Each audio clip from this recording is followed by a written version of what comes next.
A lo largo del siglo XIX, la sustitución del trabajo manual por máquinas transformó a la humanidad en sucesivas revoluciones industriales. A finales de ese siglo, algunos empiezan a preguntarse si las máquinas podrían sustituir también al trabajo intelectual, si se podrían crear máquinas inteligentes, capaces de realizar razonamientos complejos como los humanos. Ya en el siglo XVII, Pascal y Leibniz habían creado las primeras máquinas calculadoras que realizaban operaciones matemáticas, y el mismo Leibniz ya habló de la posibilidad de crear una máquina que pudiera razonar. Esta misma idea fue recogida ya en el siglo XX por el filósofo y matemático británico Bertrand Russell, que sostenía que la lógica era un sólido soporte para las verdades matemáticas, llegando a plantear en su libro Principia Mathematica que si las matemáticas pueden ser interpretadas desde un punto de vista lógico, nada impediría entonces que esta disciplina fuera reducida a los dominios de la lógica. En la primavera de 1935, Alan Turing había asistido a un curso en el campus de la Universidad de Cambridge, donde trabajó como becario. El curso fue impartido por Max Newman, con el que forjaría una gran amistad. Ambos coincidieron en varios momentos clave de sus vidas, como durante la Segunda Guerra Mundial en Bletchley Park, en la tarea de descifrar los mensajes interceptados a los alemanes. O tiempo después en la Universidad de Manchester, donde escribieron programas para Baby, uno de los primeros ordenadores construidos tras el fin de la guerra.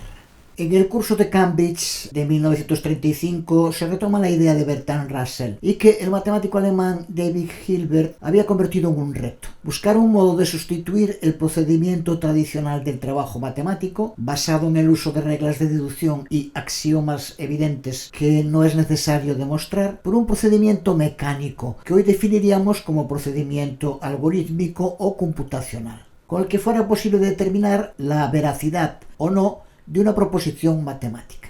Hilbert había lanzado como reto el intentar sustituir la intuición matemática por un conjunto de reglas codificadas o de razonamiento automático, que es lo que en la actualidad consideramos como un programa informático.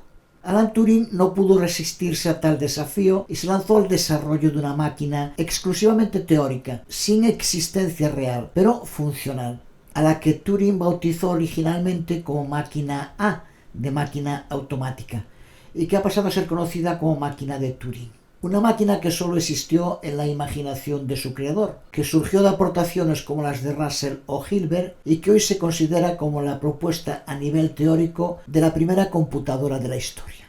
Si estamos hablando de la máquina de Turing como una computadora, vamos a necesitar hardware y software, así que lo primero será determinar las piezas que vamos a necesitar. El elemento principal es una cinta, teóricamente infinita, que está dividida en celdas. Observa que podríamos estar definiendo la memoria de una computadora actual. La máquina cuenta también con un cabezal, que puede leer y escribir símbolos en las celdas de la cinta, de nuevo calcado al dispositivo input-output de una computadora. Estos son dos elementos del hardware.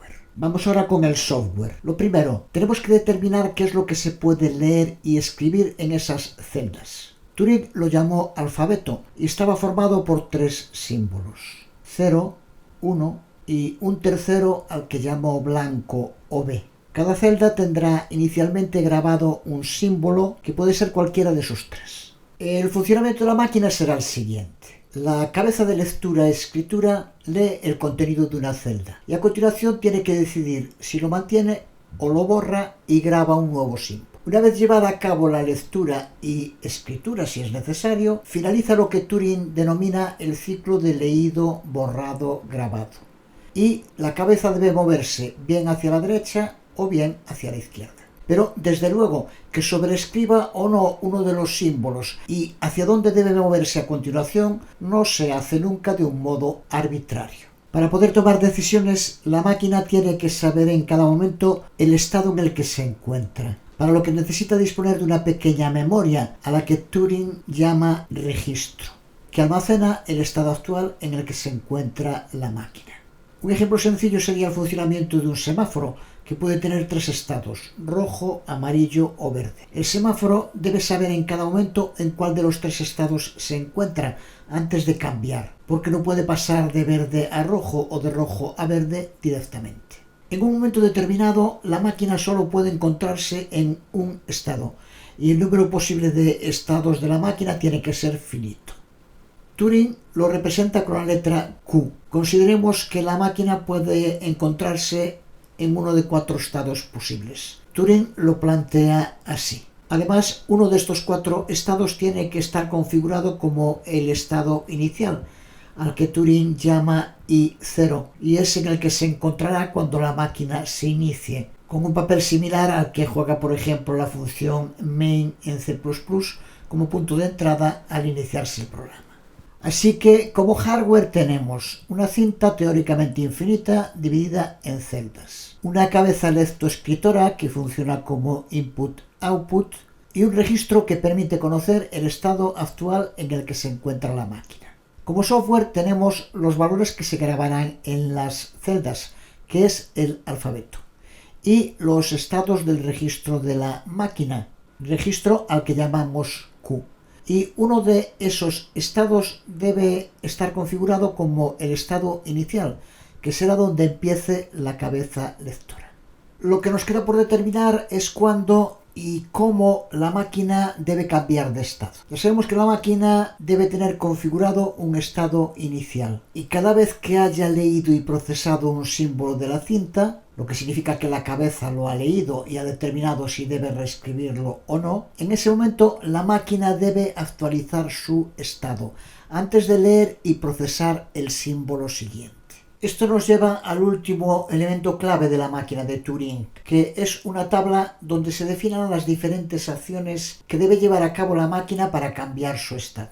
Es la tabla de acciones identificada con el símbolo de la letra delta. Esta tabla de acciones es también conocida como tabla de funciones o reglas de transición. La máquina, al procesar esas reglas, sabrá en cada momento la operación siguiente que debe realizar. Ya tenemos memoria con celdas de almacenamiento. Ya tenemos un dispositivo input-output. Tenemos valores que pueden variar. Tenemos funciones que llevan a cabo operaciones sobre esas variables, procesan el resultado y toman decisiones dependiendo del valor recibido. Ya tenemos una máquina de Turing completa, la primera computadora. Vamos a verla en funcionamiento con un programa.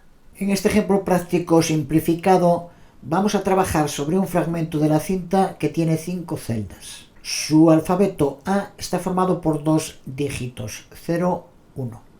La máquina puede variar entre 3 estados, E1, E2, E3. Hemos asignado su estado inicial a E1 y la cabeza lectora empezará situada sobre la segunda celda por la izquierda. Y estos son los dígitos contenidos en las celdas al iniciarse el programa. Y esta es la tabla de acciones, las funciones que, procesadas por la máquina, le permitirán tomar decisiones. Observa que en cada estado la respuesta va a ser diferente según el número que se encuentre en la celda. En E1, por ejemplo, si el símbolo es 0, debe escribir 1, moverse a la celda de la izquierda y pasar al estado E2.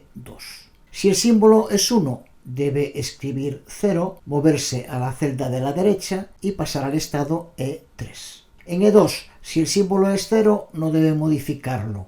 Debe moverse a la izquierda y pasar al estado E3. En fin, vamos a ejecutar el programa que quedará todo más claro.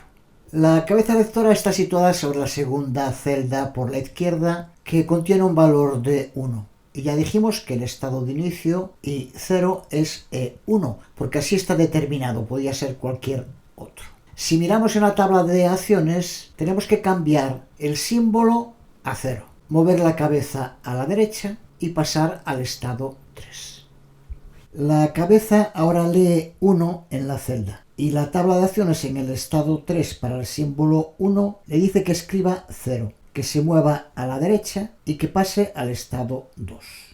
La cabeza lee 1, no debe modificarlo, debe moverse a la derecha y pasar al estado 1. Ten en cuenta que solo tenemos 5 celdas, así que si ahora tuviéramos que movernos a la derecha nos quedaríamos sin memoria. Por eso la cinta de Turing tiene que ser infinita, pero si lo fuera podríamos estar procesando los datos sin interrupción. Visto hoy, se puede decir que la máquina de Turing es un modo muy básico de funcionamiento comparado con el de millones de procesadores en todo tipo de dispositivos. Pero lo sorprendente es que esos procesadores funcionan como funcionan en gran medida por esta genialidad de Turing, que se imaginó una máquina que tomaba decisiones sin equivocarse, sabiendo siempre cuál era el siguiente paso correcto. Pero a pesar de la genialidad de las ideas que manejaba ya en 1937, le faltaban todos los enormes medios materiales y humanos necesarios para convertirlo en realidad. Hará falta una guerra mundial para que matemáticos e ingenieros aúnen esfuerzos y los estados afronten los enormes gastos necesarios para diseñar y construir esa máquina que Turing había soñado.